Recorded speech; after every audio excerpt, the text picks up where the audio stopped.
अच्छे लोगों के साथ हमेशा बुरा क्यों होता है? गीता में श्री कृष्ण ने दिया है अर्जुन को इसका जवाब। श्री कृष्ण ने अर्जुन को जवाब देते हुए समझाई है ये बात, लोगों को उसके कर्मों का फल हमेशा मिलता है। गीता सार, आपने महसूस किया होगा कि जो लोग अच्छे कर्म करते हैं वे परेशान रहते हैं, वही जो बुरे कर्म करते हैं वे खुशी से रह रहे होते हैं। अच्छे कर्म करने वाले परेशान होते हैं कि आखिर उन्हें इतनी परीक्षा क्यों देनी पड़ रही है, जबकि जो अधर्म की राह में है वो खुश है और जिंदगी का लुत्फ उठा रहे हैं। अगर आपके मन में भी ये सवाल आया है तो आज हम आपको इसका जवाब देंगे।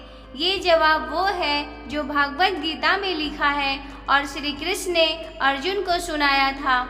भागवत गीता में वर्णित कथा के अनुसार जब भी अर्जुन के मन में कोई दुविधा होती थी तो वह श्री कृष्ण के पास पहुंच जाते थे। एक बार की बात है, अर्जुन ने भगवान श्री कृष्ण के समीप आकर कहा कि वे दुविधा में हैं और इसका जवाब वो श्री कृष्ण से चाहते हैं। श्री कृष्ण ने पूछा कि क्या सवाल है? अर्जुन ने कहा, मुझे ये जानना है कि अच्छे लोगों के साथ हमेशा बुरा ही क्यों होता है, वही बुरे लोग खुशहाल दिखते हैं। अर्जुन के मुंह से ऐसी बातें सुनकर श्री कृष्ण मुस्कुराए और कहा, मनुष्य जैसा सोचता है और महसूस करता है वैसा कुछ नहीं होता है,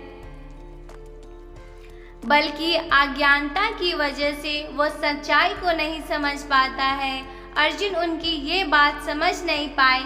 इसके बाद श्री कृष्ण ने क्या कहा वो जानते हैं। श्री कृष्ण ने अर्जुन से कहा, पार्थ, मैं तुम्हें एक कथा सुनाता हूँ, उसे सुनकर तुम समझ जाओगे कि हर प्राणी को उसके कर्म के हिसाब से ही फल मिलता है।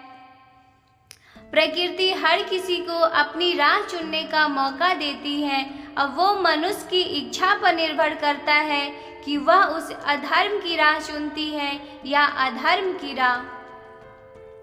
कथा शुरू करते हुए श्री कृष्ण ने कहा, एक नगर में दो पुरुष रहा करते थे। एक पुरुष व्यापारी था जिसके जीवन में धर्म की बहुत महानता थी। वह पूजा पाठ में यकीन रखता था। वह हर रोज मंदिर जाता था और दान धर्म भी करता था और हर रोज भगवान की पूजा करता था। वही दूसरा पुरुष बिल्कुल विपरीत था। वह हर रोज मंदिर तो जाता था लेकिन पूजा करने नहीं, बल्कि मंदिर से बाहर से जूते चप्पल चुराने के लिए उसे दान और धर्म से कोई लेना देना नहीं था। समय बीतता गया और एक दिन बहुत जोर की बारिश हो रही थी। इस वजह से मंदिर में पुजारी अलावा कोई नहीं था। ये बात जब दूसरे पुरुष को पता चली तो उसने कहा कि ये सही मौका है मंदिर का धन चुराने का। पंडित से नजर बचाकर उसने मंदिर का सारा धन चुरा लिया।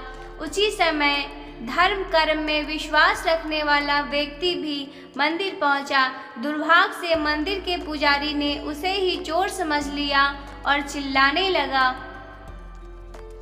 वहां लोग एकत्र हो गए और उसे बहुत मारा। किसी तरह से वो बचते बचाते वहां से निकला तो दुर्भाग्य ने उसका साथ वहां भी नहीं छोड़ा। मंदिर के बाहर वह एक गाड़ी से टकरा गया और घायल हो गया। फिर वो व्यापारी लंगड़ाते हुए घर जाने लगा तो रास्ते में उसकी मुलाकात उस पुरुष से हुई जिसने मंदिर से धन चुराया था। उसने कहा, आज तो मेरी किस्मत चमक गई, एक साथ इतना सारा धन मिल गया। ये सब देखकर उसे बहुत बुरा लगा और उसने अपने घर से भगवान की सारी तस्वीरें निकाल दी। कुछ सालों बाद दोनों पुरुष की मृत्यु हो गई। मरने के बाद जब दोनों यमराज की सभा में पहुंचे और भले पुरुष ने दूसरे व्यक्ति को देखा तो उसे बहुत गुस्सा आया। उसने क्रोधित होकर यमराज से पूछ ही लिया, मैं तो हमेशा अच्छे कर्म करता था, दान में विश्वास रखता था, उसके बदले जीवन भर मुझे अपमान और दर्द ही मिला। और इस व्यक्ति को नोटों से भरी पोटली, आखिर ऐसा भेदभाव क्यों?